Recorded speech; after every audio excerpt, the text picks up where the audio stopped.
So one of the reasons that canvassing didn't work, even though it was done heroically by so many people, especially so many young people, like spent all of their time in the freezing rain knocking on doors, even part of the reason that didn't work is that the social institutions of leftist working class life in Britain and in America were decimated, right?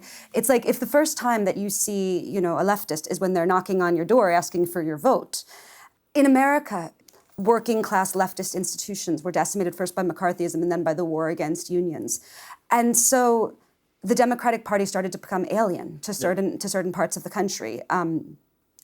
I think that part of rebuilding a left is that we need to rebuild those institutions. And this, decimation of these working class institutions, it's also something that's tied in with neoliberalism and how it isolates us all from each other, how like the ultimate end goal is that we are sitting alone in our apartment, which we rent, which costs $1 million for 1 foot, and we are ordering takeout on some sort of device, and then we are scrolling through Instagram to see who has validated us and given us love. And we believe if someone suggests to us nothing is true and nothing can change, we're quite happy to believe those two propositions. Exactly. I mean, to me, this is why I am worried about fascism.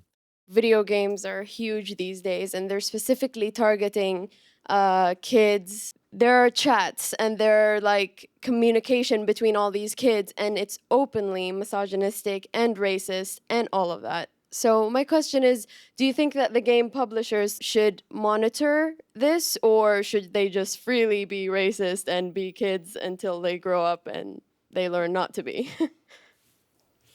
Look, it's true, and I write about it in my book, that one of the ways that misogyny and violent misogyny has become spread is through the active propaganda of people using the voice chat channels on games, which are, even now, largely played by young men. I'm a big player of video games. I love playing them. But what we are mainly doing is killing people. We have to understand that this is almost exponential violence in the cultural lives of young men, and violent language and sexual violence, which they can see in 1 second.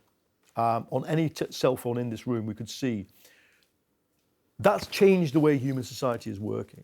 And it's why I keep emphasizing. I always say racism and misogyny is the meat and drink of the new right and fascism. And people say, oh, misogyny, really? Yeah, really.